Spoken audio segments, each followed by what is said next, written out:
Welcome, everybody, to the Big Book Roundtable in the RICO 12 family of recovery resources. Grateful to be sitting around this virtual roundtable with Nikki M. and David G. as we dive and deep dive line by line into the Big Book of Alcoholics Anonymous. I'm Justin B. I'm a child of an all-powerful and perfectly loving God and a recovering addict in multiple disciplines, living currently and gratefully in the miraculous recovery that is promised as we go through this big book and as we strive to apply these principles in all our affairs. And I'm joined by Nikki M. and David G., two of my favorite people living in the miracle of recovery. Nikki, why don't you take a minute and introduce yourself for us? Hi, everybody around the world. I'm Nikki M., and I'm zooming in here from Toronto, Canada, and the weather's gorgeous, and I'm a grateful member. And I want to emphasize that I'm a child of God. I have a loving, all-powerful God, and I'm that child that gets taken care of every day. Thank you. Thank you, Nikki. David, why don't you introduce yourself? Hey, everybody. I'm David G. I'm an alcoholic addict of many sorts. I love what Justin says, living in the miraculous recovery here. And I've been doing that a day at a time since August 8th of 1994. Sometimes are better than others, but it's been recovery nonetheless. So anyway, I'm really grateful to be here. Two of my favorite people in the world. I love being able to share back and forth with Miss Nikki. And then, Justin, you're just a great moderator, man, and a great friend. I love you guys. Thank you. Thank you, David. That pumps me up. I appreciate it. All right, guys out there in the listening audience, if you're familiar with what we do here, I just want to invite you to go check out a couple of other resources we have at RICO 12. We've got our weekly speaker meeting. We've got the Afro-Euro speaker meeting. These come out every week. We've got the Noodle It Out with Nikki podcast where we ask questions of Nikki, and she takes and finds the answer all over the place in the Big Book of Alcoholics Anonymous. And these are just great resources. And if you benefit from these, and if your higher power is nudging you and saying, hey, you should contribute, please consider doing that. The links to do that are in the show notes of the podcast. And we're just grateful for any support that may come. It's helpful to keep the lights on here, keep this the hosting and all of the internet things that I only know what they're called. Actually, I don't even know what they're called because I'm just playing around with it. But anyways, contribute to us. And we're grateful for that. All right, let's continue in our deep dive in the Big Book of Alcoholics Anonymous. We're continuing Chapter 7, Working with Others. This is still, as David says, the first visit with a prospect. We're going through that first visit here and figuring out how to qualify and share and get the ball rolling with them. Today we'll continue reading. We're on page 93, and we'll start with the paragraph there about in the middle of the page, when dealing with such a person. And we'll read through the top of page 94, paragraph that ends with common to most denominations. Let's go ahead and get reading. Here we go. When dealing with such a person, you had better use everyday language to describe spiritual principles. There is no use arousing any prejudice he may have against certain theological terms and conceptions about which he may already be confused. Don't raise such issues, no matter what your own convictions are. Your prospect may belong to a religious denomination. His religious education and training may be far superior to yours. In that case, he's going to wonder how you can add anything to what he already knows. But he will be curious to learn why his own convictions have not worked, and why yours seem to work so well. He may be an example of the truth that faith alone is insufficient. To be vital, faith must be accompanied by self-sacrifice and unselfish, constructive action. Let him see that you are not there to instruct him in religion. Admit that he probably knows more about it than you. But call to his attention the fact that however deep his faith and knowledge, he could not have applied it or he would not drink. Perhaps your story will help him see where he has failed to practice the very precepts he knows so well. We represent no particular faith or denomination. We are dealing only with general principles common to most denominations. All right, so after those couple of paragraphs, let's dive into this. Nikki, why don't you lead us off today and take us through your takeaways from these paragraphs? All right. Thank you, Justin. And I love, when you read over me, it always, as we talked about before, hits differently. And so This is not just for sponsoring. I always say that. This is how we live life. So when dealing lately for Nikki M, dealing with the human race, I have to use everyday language because right now it's 2025. We are in such a hot political climate. I know we're not supposed to indulge, but I'm afraid to say anything to anyone. Now we're going to read a little further on that we're all sensitive people, but I've got to use everyday language. I need to be relatable to people. A little experience, strength, and hope. I'm a retired burlesque entertainer. Okay, my line out here says, know your audience. I would work the day shift. Now, the day shift guys don't want to hear hip hop music. I play the Beatles, I play something else. The night guys want to hear heavy hardcore music. Know your audience, everybody. Look at who you're talking to. Like we're all very individual, and don't go arousing any prejudice. You know, again, I've got to know my audience. David took us through the exercise on page 47 about terms and concepts and conceptions and all these different things. Most people are confused about it. You know, when I met my boyfriend, he said the word God. Now he won't even say the word God because he's changed. Something happens. You hear this even with Jesus. People say Elohim or Yeshua or all these things. People are constantly changing. So I don't raise an issue. I just share in a general way. That's what our book tells us on page 58. Share in a general way.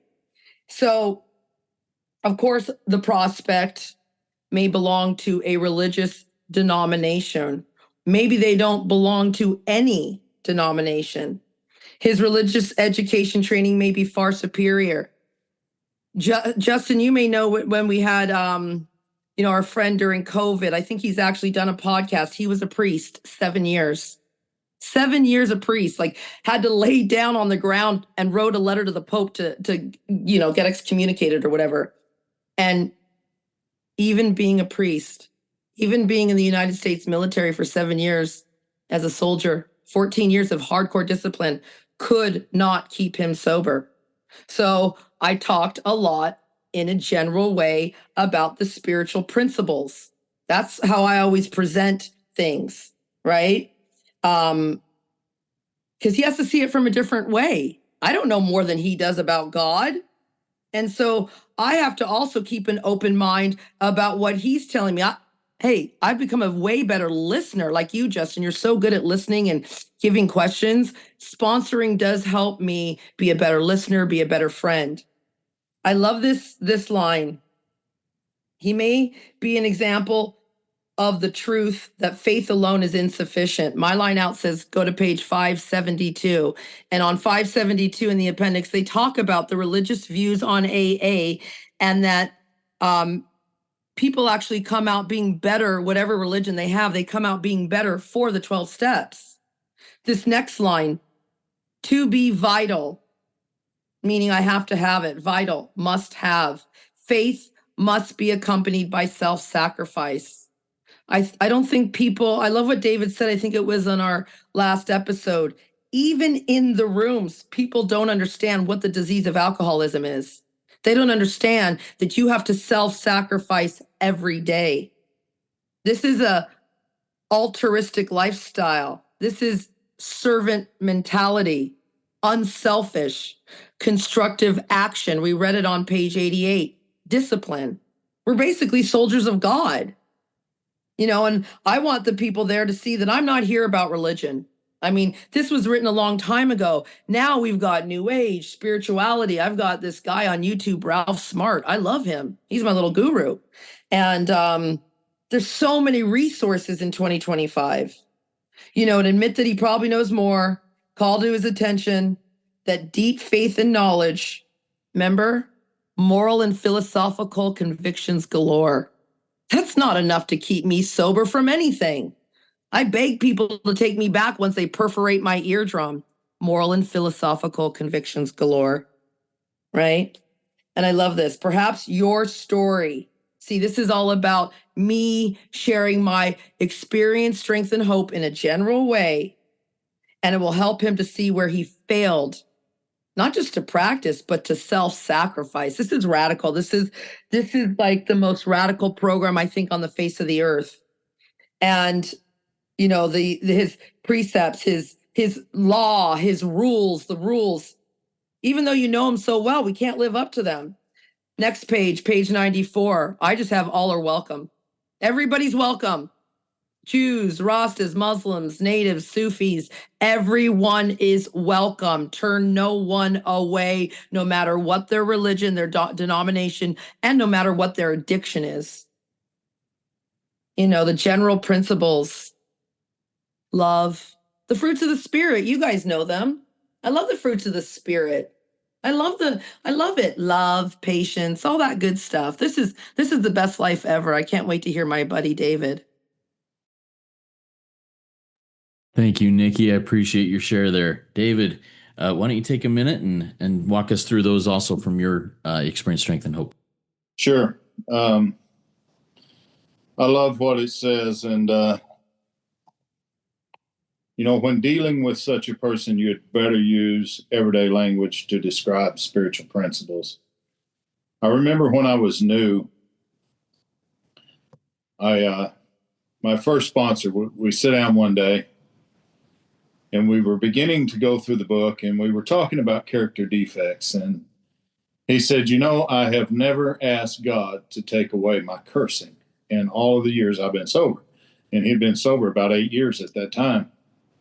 And I said, why not? And he said, because I knew one day an asshole like you would show up and I would need those things.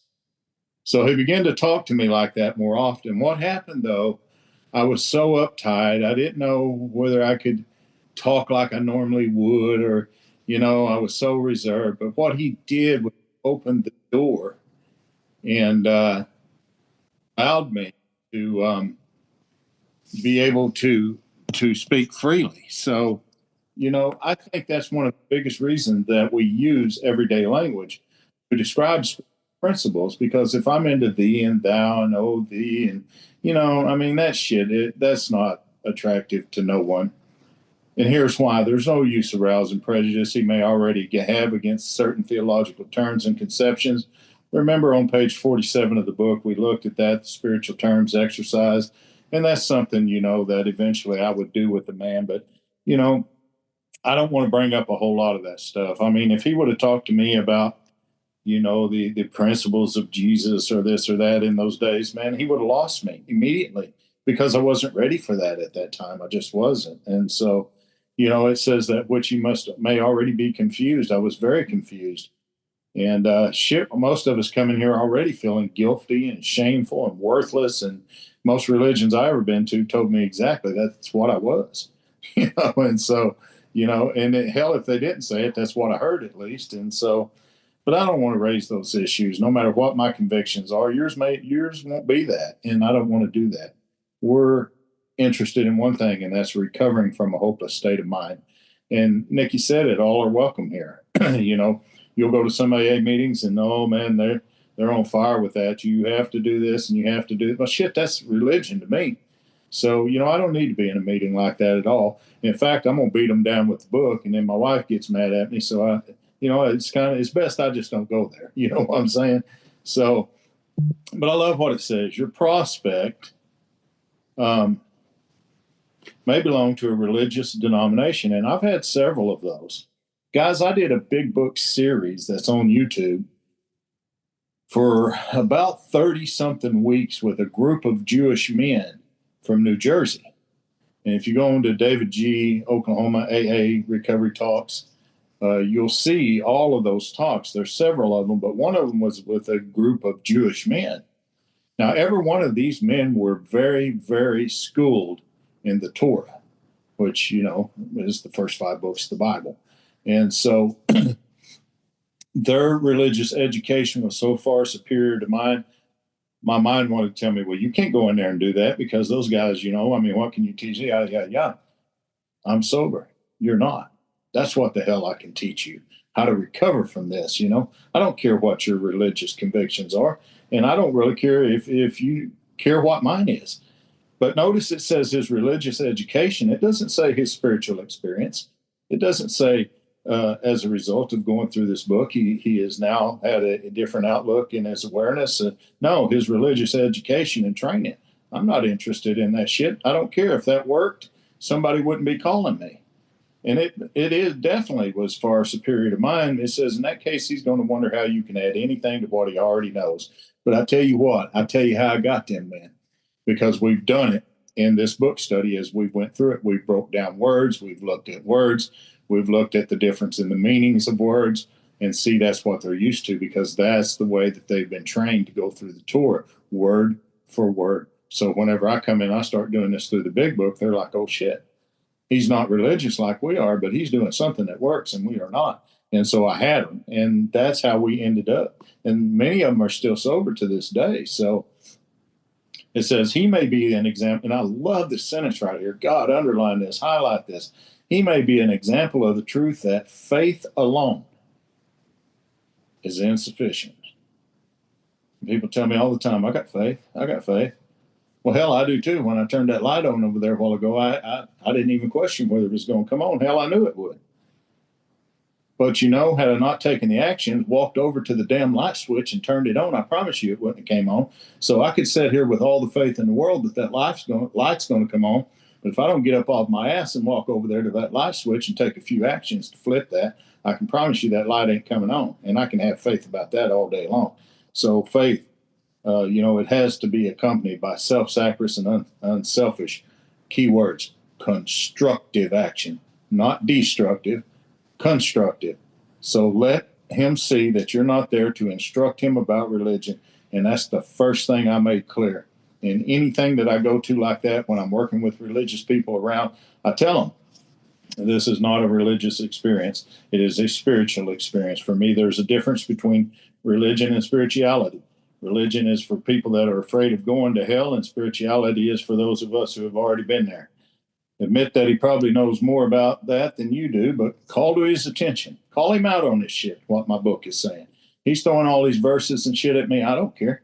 Throw all you want, because I'm going to throw some back, and here they are. Faith, and, you can't apply that shit, or you wouldn't be drunk. You wouldn't be acting out today. You wouldn't be doing all them things. So I don't care how much you know or how much you think you know. I know whenever I went back through this book in 2019 and had this new experience, some things that happened, I'd been discovered just before that by my wife for acting out in all the years. She wanted to know who the person was. And I said, I can't tell you that because my book's, and she said, shut your mouth. I know that book as good as you do. Don't think, and she does, trust me, she does. And she says, I know what that book says, but you know what? I had to stick to my book, and I didn't do that.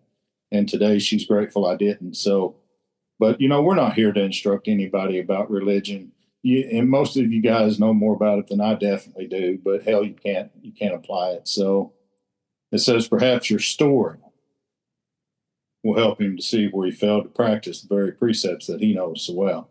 It was through my story that those guys were able to see that. I love this. And man, I held on to this for years. We represent no particular faith or denomination. Thank God. Because had there been a faith or a denomination whenever I came here, I just would not have. We're dealing only with general principles common to most denominations, and that's the 12 steps as outlined in this book. But I need to remember one thing here. This is more about that man at that time than it is about me. This is more about him. We are looking at him. I don't need to go on and on and on about me.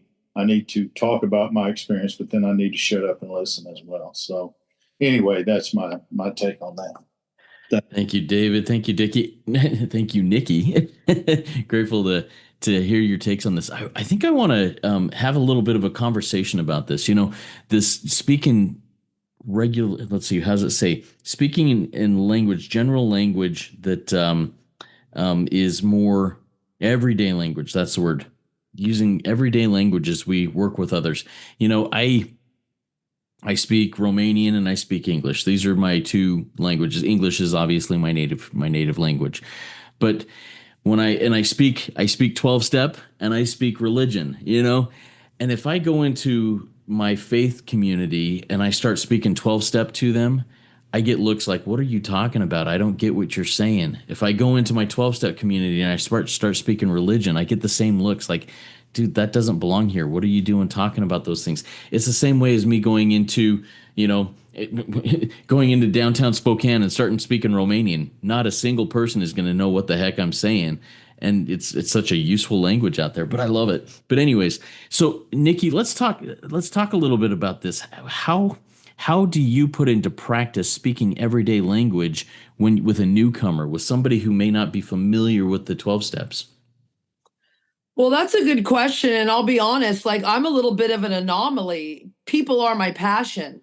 Like I have a degree from the School of Hard Knocks. I spent 8 years spinning around a brass pole, and I know the human race very well. So I know how to approach every individual. So we all have certain gifts, right? Like you have gifts and David does.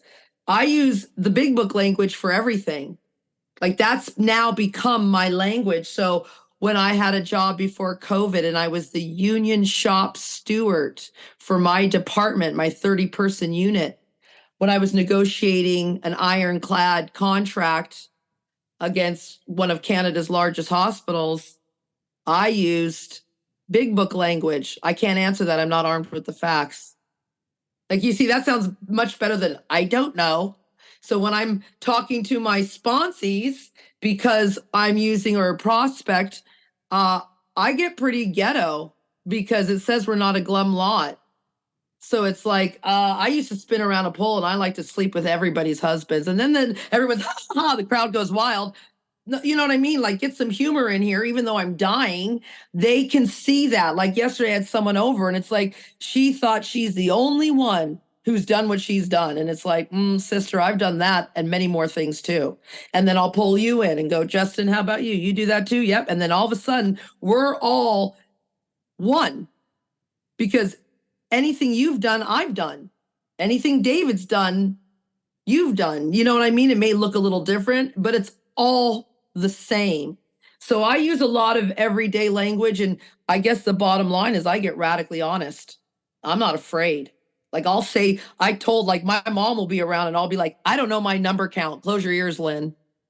And because that's the reality. I think people appreciate my humanness, my realness, the real talk.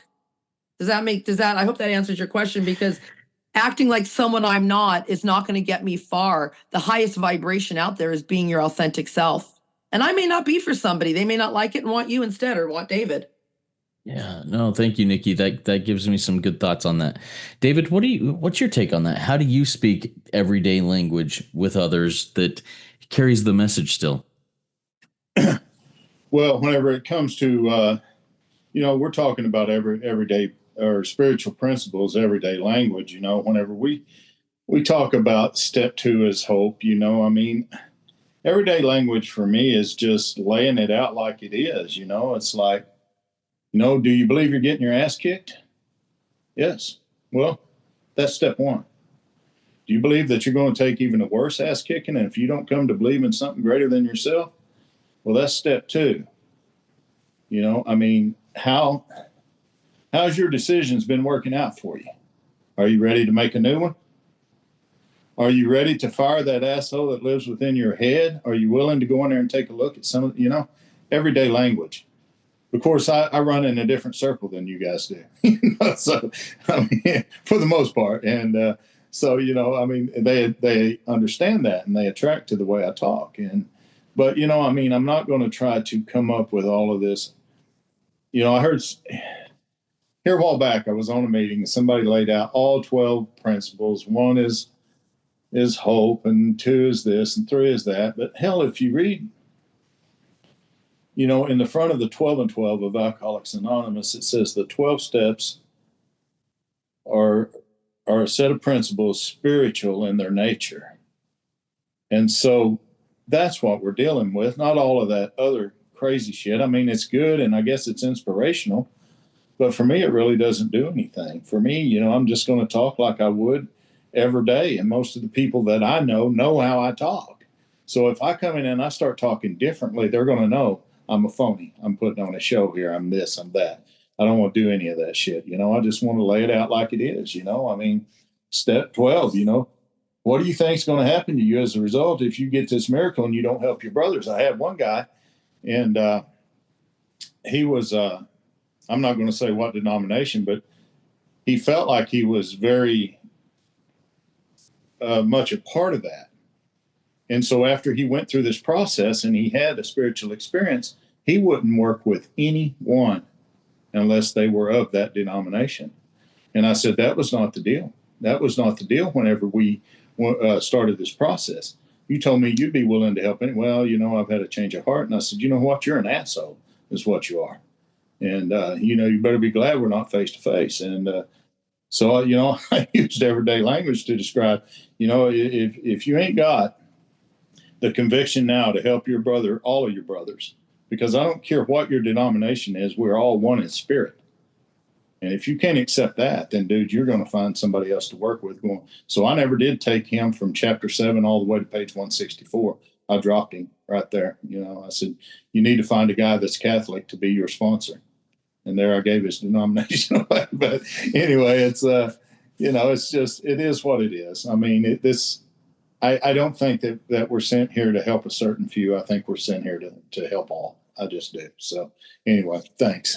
Thank you, David. Thank you, Nikki. And this has really opened my eyes. And I'm going to go back and I do this a lot because this is kind of where I live. I'm a very faith-based person.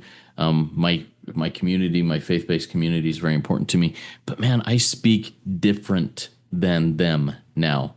I'm not an automaton. I'm not what people expect. And when I open my mouth, sometimes people are shocked. But like you said, if I'm not speaking who I believe God has made me to be, if I'm not speaking that way, I feel fake. And I can tell that others can tell I'm fake. And that is so important to me. So I'm so grateful that we've had this conversation. And I think we'll just wrap it up with this because I think we've gone into this. Everybody out there, man, this everyday language, learn what your everyday language is. If it's Big Book, speak it. If it's faith-based, speak it. If it's Romanian, speak it. But speak the way that you believe God has created you to speak. Now, my experience is that my language has evolved, and I believe that God teaches me more and more to speak differently and whatever, but it's still me. It's still that core of who I am. Get out there, learn that language, dive into this work, practice it in all you do, because you will be used as a light. Your higher power will use you as a light and attract those people that speak your language and understand your language. Keep coming back. It works when I work it. So work it. You are worth it.